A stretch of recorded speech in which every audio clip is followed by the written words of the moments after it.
Flavours and സ്പൈസിലേക്ക് എല്ലാവർക്കും സ്വാഗതം. ഇന്ന് ഞാൻ ഇവിടെ വന്നിരിക്കുന്നത് ഒരു പനീർ കീമ മസാല റെസിപ്പിയുമായിട്ടാണ്. അപ്പൊ എങ്ങനെയാണ് പനീർ ഉപയോഗിച്ച് ഒരു കീമ മസാല ചെയ്യുന്നതെന്ന് നോക്കാം.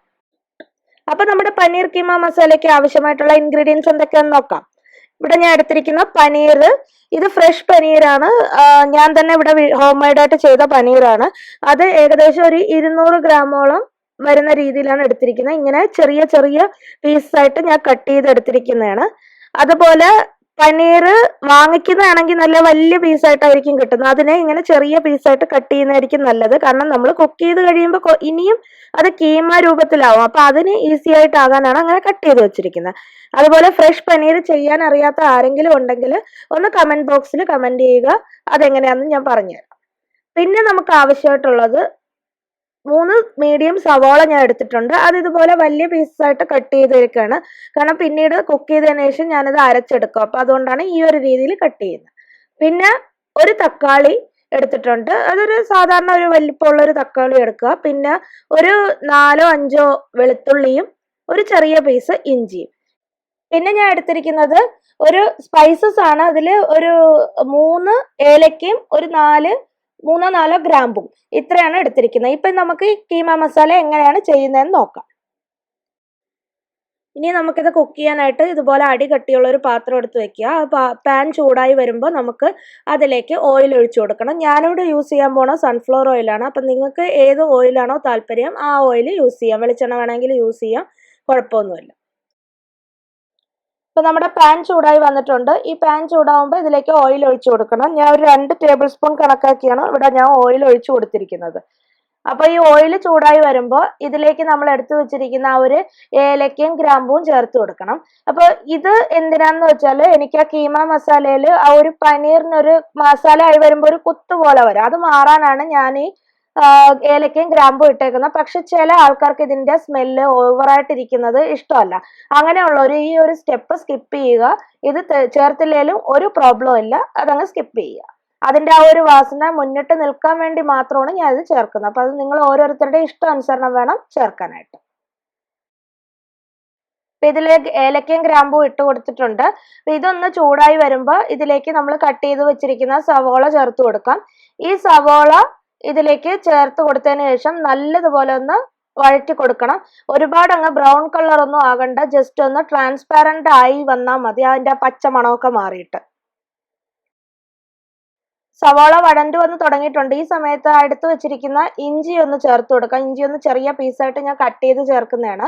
അപ്പൊ ഇഞ്ചിയും അതുപോലെ തന്നെ വെളുത്തുള്ളിയും നമുക്ക് ഇതേപോലെ തന്നെ ഒന്ന് ചെറിയ ചെറിയ പീസായിട്ട് ഇങ്ങനെ ഒന്ന് കട്ട് ചെയ്ത് നമുക്ക് ചേർക്കാം. ഇനി ഇതിലേക്ക് ഞാനൊരു 1.5 ടീസ്പൂൺ ഉപ്പ് കൂടി ചേർത്ത് കൊടുക്കുന്നുണ്ട്. എന്നിട്ട് നല്ലതുപോലെ നമുക്കൊന്ന് വഴറ്റിയെടുക്കാം. ഒന്ന് ചെറിയൊരു കളർ ഡിഫറൻസ് ആയി തുടങ്ങുന്ന നേരം വരെ വഴറ്റിയെടുക്കാം. ഇപ്പൊ നമ്മുടെ സവാള നല്ലതുപോലെ വഴണ്ട് വന്നിട്ടുണ്ട്. അതൊരു ട്രാൻസ്പാരന്റ് രീതിയിലായിട്ടുണ്ട്. കളർ ചേഞ്ചിങ് ആവുന്ന ആ ഒരു ടൈമാണിത്. അപ്പൊ എല്ലാം ഒന്ന് പച്ച മണമൊക്കെ മാറി ഈ വഴണ്ട് വന്ന ഈ ഒരു ടൈമിൽ നമുക്ക് തക്കാളി ചേർത്ത് കൊടുക്കാം. തക്കാളി ചേർത്ത് ഒന്ന് ഇളക്കി കൊടുത്തതിന് ശേഷം ഒരു 2 മിനിറ്റ് അടച്ചിട്ട് വേവിച്ചാൽ പെട്ടെന്ന് തക്കാളി അങ്ങ് വഴണ്ട് വന്നോളൂ. ഇപ്പൊ നമ്മുടെ തക്കാളി നന്നായിട്ട് വഴണ്ട് വന്നിട്ടുണ്ട്. അതിപ്പോ നല്ലതായിട്ട് അവിടെ മിക്സായി ചേർന്ന് വന്നിട്ടുണ്ട്. ഇനി ഇതിലേക്ക് നമുക്ക് ചേർത്ത് കൊടുക്കേണ്ട പൗഡേഴ്സ് ഒക്കെ ചേർത്ത് കൊടുക്കാം. നമുക്കൊരു 3/4 ടീസ്പൂൺ മഞ്ഞൾപ്പൊടി ഞാൻ ചേർത്ത് കൊടുക്കുന്നുണ്ട്.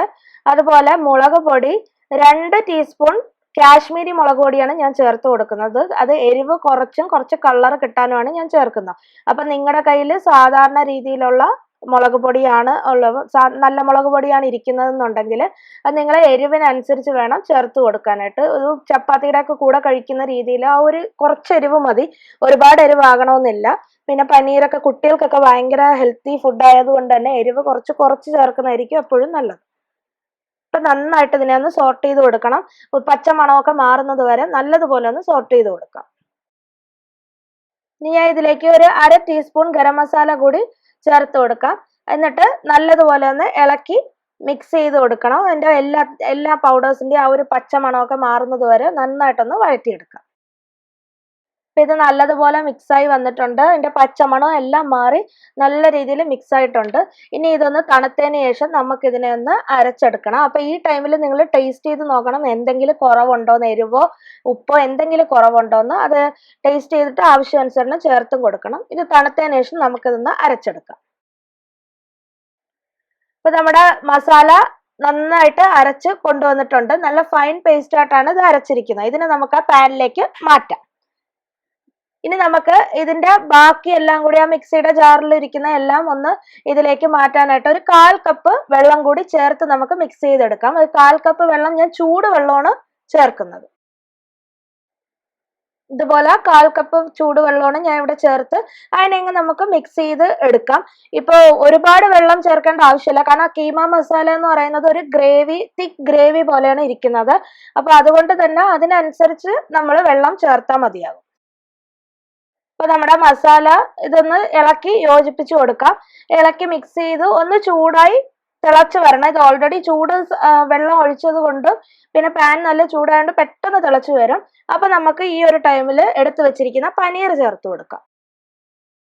ഇപ്പൊ നമ്മുടെ പനീർ ഇതിലേക്ക് ചേർക്കണം. അതിനായിട്ട് പനീർ ഒന്നുകിൽ ഇങ്ങനെ എടുത്തിട്ട് കൈവച്ച് ഇങ്ങനെ ഇതുപോലെ സ്മാഷ് ചെയ്തിട്ടും ചേർത്ത് കൊടുക്കാം. പക്ഷെ ഞാൻ പ്രിഫർ ചെയ്യുന്നത് ഡയറക്റ്റ് സ്മാഷ് ചെയ്യാതെ ഇങ്ങനെ തന്നെ അങ്ങ് ചേർത്ത് കൊടുക്കുന്നതാണ്. അപ്പൊ ആ മസാലയിൽ കിടന്ന് ആ മസാലയൊക്കെ ഒന്ന് അതിന്റെ ഉള്ളിലേക്ക് ഒന്ന് പിടിച്ചതിന് ശേഷം അത് തനിയെ തന്നെ നമുക്ക് സ്മാഷ് ചെയ്തെടുക്കാൻ പറ്റും, കീമയാക്കി എടുക്കാൻ പറ്റും. അതായിരിക്കും കുറച്ചും കൂടി ടേസ്റ്റ്. അപ്പൊ ഞാൻ അതുകൊണ്ട് ആ രീതിയിലാണ് പ്രിഫർ ചെയ്യുന്നത്. ഇനി ഇത് നല്ലതുപോലെ ഒന്ന് ഇളക്കി യോജിപ്പിക്കാം. ഇളക്കി യോജിപ്പിച്ച് ഒരു 2 മിനിറ്റ് ഇതിൽ മസാലയിൽ കിടന്ന് ഇതൊന്ന് വെന്ത് വരണം. അപ്പൊ അതിനായിട്ട് ലോ ഫ്ലെയിമിൽ വെച്ചിട്ട് നമുക്ക് വേവിച്ചെടുത്താൽ മതി. അപ്പൊ ഇതിൽ ഒരുപാട് ഗ്രേവി അല്ലെങ്കിൽ കുറച്ചും കൂടി ലൂസ് വേണമെന്നുള്ളവർക്ക് കുറച്ചും കൂടി ചൂടുവെള്ളം ചേർക്കാവുന്നതേ ഉള്ളൂ. അപ്പോൾ ഈ ഒരു ടൈമിൽ ലോ ഫ്ലെയിമിൽ വെക്കുന്ന എന്താന്ന് വെച്ചാൽ ഇതിൽ ഓൾറെഡി അധികം വാട്ടർ കണ്ടന്റ് ഒന്നും ഇല്ല. അപ്പൊ നമുക്ക് പെട്ടെന്ന് ഇത് കരിഞ്ഞു പോകാനുള്ള ചാൻസ് ഉണ്ട്. അടുക്കി പിടിക്കാതിരിക്കാൻ വേണ്ടിയാണ് ലോ ഫ്ലെയിമിൽ വെക്കുന്നത്. അപ്പോൾ ഇനി ഇത് 2 മിനിറ്റ് ഒന്ന് വേവിച്ചെടുക്കാം. ഇപ്പൊ ഇതിലേക്ക് ഇതൊന്ന് തിളച്ച് വന്ന് തുടങ്ങിയിട്ടുണ്ട്. ഇതിലേക്ക് ഞാൻ കുറച്ച് കസൂരി മേത്തി കൂടി ചേർത്ത് കൊടുക്കുന്നുണ്ട്. അത് ഒരു നോർത്ത് ഇന്ത്യൻ ഫ്ലേവർ കിട്ടാൻ വേണ്ടിയാണ്. അതിങ്ങനെ കൈവച്ച് ഇതുപോലെ ഒന്ന് സ്മാഷ് ചെയ്ത് വേണം ഇട്ട് കൊടുക്കാനായിട്ട്. അപ്പോൾ ഇത് ഇട്ടില്ലേൽ കുഴപ്പമൊന്നുമില്ല, അത് വേറൊരു ടേസ്റ്റ് ആയിട്ട് മാറും. അപ്പൊ ഞാൻ കൂടുതൽ ഇങ്ങനെയാണ് പ്രിഫർ ചെയ്യുന്നത്, ആ നോർത്ത് ഇന്ത്യൻ ടേസ്റ്റ് കിട്ടാനായിട്ട്. കസൂരി മേത്തി ഉള്ളവര് അത് ചേർക്കുന്നത് നല്ലതായിരിക്കും.